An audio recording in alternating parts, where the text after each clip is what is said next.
Assalamualaikum warahmatullahi wabarakatuh. Perkenalkan, nama saya Ratna Arnulasa Fitri, NIM 1931318082, kelas 6C PAUD. Nah, di sini saya mempunyai dua kasus, yaitu anak yang sering menangis dan anak yang selalu dimanja oleh orang tua. Nah, di sini guna untuk memenuhi tugas UTS bimbingan konseling. Nah, dari dua kasus tersebut, saya mengobservasi anak, yaitu yang pertama, anak yang sering menangis. Nah, hal itu bagian normal dari emosi yang dialami pada masa kanak-kanak. Anak yang selalu sering sensitif akan merespon rasa sedih, marah, kecewa, dan malu dengan menangis. Permasalahan sepele pun bisa membuatnya menangis. Nah, anak itu sering menangis dan orang tua pun terkadang merasa gemas pada anak. Nah, perilaku anak yang seperti itu sering menangis, ternyata faktor penyebabnya sang anak menjadi cengeng. Biasanya seperti lapar, haus, ingin diperhatikan, dan ingin sesuatu. Nah, di sini saya akan memberikan solusi untuk memecahkan permasalahan anak yang sering menangis atau cengeng. Nah, coba kita bisa mencoba memberikan contoh yang baik mengenai ungkapan emosi dan kondisi saat menangis pada anak. Biasanya mereka mengamati bagaimana cara orang tuanya mengatasi emosi dan tangisan mereka. Nah, orang tua jangan sering memarahi anak apabila menangis. Menangis itu adalah hal yang wajar bagi anak, apalagi orang tua jangan sampai melarang mereka untuk menangis. Tangisan bukan merupakan hal yang buruk, melainkan hal yang normal bagi anak. Nah, setiap manusia perlu melampiaskan emosinya, dan menangis adalah salah satu caranya. Menghindari memberi apa yang anak inginkan dengan mudah. Terkadang orang tua sering memberikan sesuatu yang diinginkan oleh anak agar anak menangis. Nah, hal itu cara yang salah. Anak akan berulang-ulang untuk menangis agar hal itu dituruti. Nah, dalam hal itu berikan nasihat kepada anak dengan pelan-pelan agar anak juga paham dan mengerti. Jangan terpancing emosi. Terkadang orang tua saat anak menangis merasa gemas dan ikut emosi. Hal itu adalah kesalahan yang paling umum dilakukan oleh orang tua. Umumnya orang tua menganggap membentak akan mengatasi anak yang cengeng, namun nyatanya salah. Nah, tangisan anak malah semakin menjadi-jadi. Nah, sebaiknya orang tua mampu mengontrol emosinya sendiri, mengontrol emosi diri sendiri dulu agar dapat mengatasi anak yang cengeng dengan baik. Nah, seperti itu. Jangan terlalu memarahi anak karena anak cenderung sensitif hatinya. Nah, akan apabila orang tua membentak anak atau memarahinya anak atau memukul anak contohnya.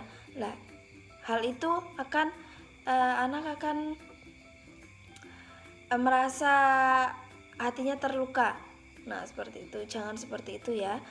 Apabila anak menangis, diberitahu dengan pelan-pelan seperti itu.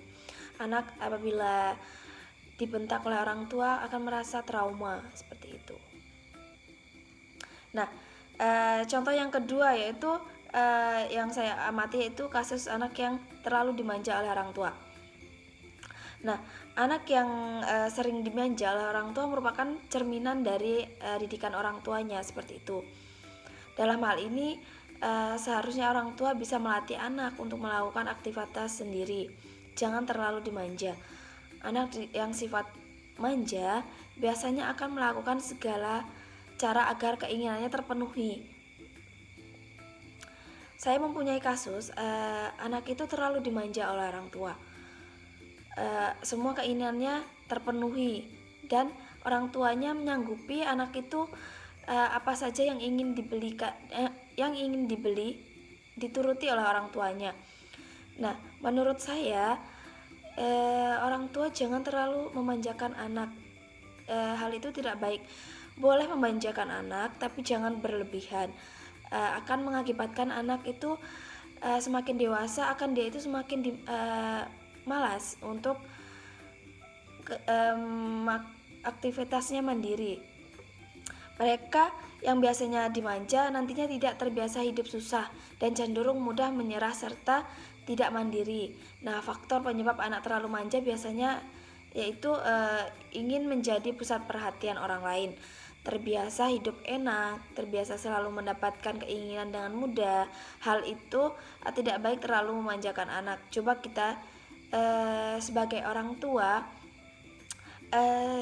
jangan terlalu memanjakan anak, karena nanti anak akan tidak bisa hidup mandiri. Nah, saya mempunyai solusi bagaimana cara mengatasi anak yang agar tidak manja lagi. Nah, yang pertama yaitu apresiasi anak. Nah, ketika anak berhasil mencapai sesuatu target mandirinya, beri dukungan. Apa membuat anak merasa bangga dengan dirinya dan apa yang telah dicapainya. Nah, ia akan merasa percaya diri dan meyakini bahwa ia mampu melakukan sendiri aktivitas sendiri, seperti anak menyapu, membereskan mainannya, seperti itu. Dan apabila anak ingin sesuatu, nah orang tua itu harus memberikan timbal balik. Seperti anak ingin membeli mainan, nah orang tua itu harus memberikan kegiatan seperti menyapu, menyuruh anak menyapu. Nah, nanti akan contohnya orang tua akan membelikan, tetapi ada timbal baliknya seperti itu. Tidak mengubris atau tidak memarahi anak apabila anak itu melakukan sesuatu apabila salah. Lah, orang tua harus apabila anak salah, orang tua harus mengajarinya dengan pelan-pelan. Ketika anak sudah merasa lebih untuk mencari perhatian, untuk dimanja, ia akan merasa lelah sendiri dan akan berakhir dengan sendirinya. Nah, solusi yang kedua yaitu bersabar. Kita bisa memulai menerapkan hal kemandirian kepada anak, yaitu hindari dan tahan rasa marah jika anak lama dalam melakukan sesuatu. Ingatlah bahwa sesuatu butuh proses.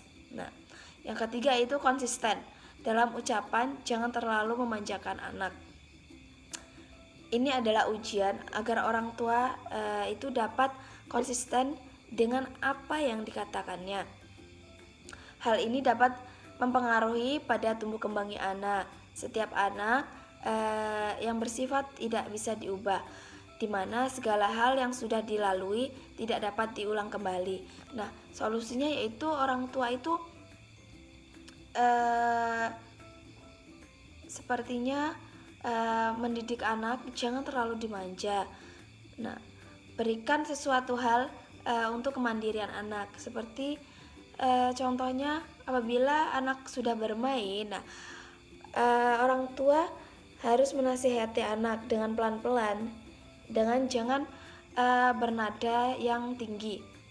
Apabila sudah selesai permainannya, menyuruh anak untuk membereskan permainannya, seperti itu. Atau contohnya anak yang disuruh orang tua untuk menyapu. Nah, orang tua mengajari bagaimana cara menyapu yang benar. Nah, apabila anak itu salah, jangan memarahi anak. Nah, seperti anak soalnya itu masih berproses dalam belajar. Nah, jangan terlalu memanjakan anak dan jangan terlalu membentak anak apabila anak itu salah, karena anak itu mempunyai trauma apabila anak itu dimarah atau dibentak atau dipukul. Nah, seperti itu. Nah, mungkin cukup sekian dari 2 kasus yang saya observasi. Semoga bermanfaat bagi semua. Sekian dan terima kasih. Wassalamualaikum warahmatullahi wabarakatuh.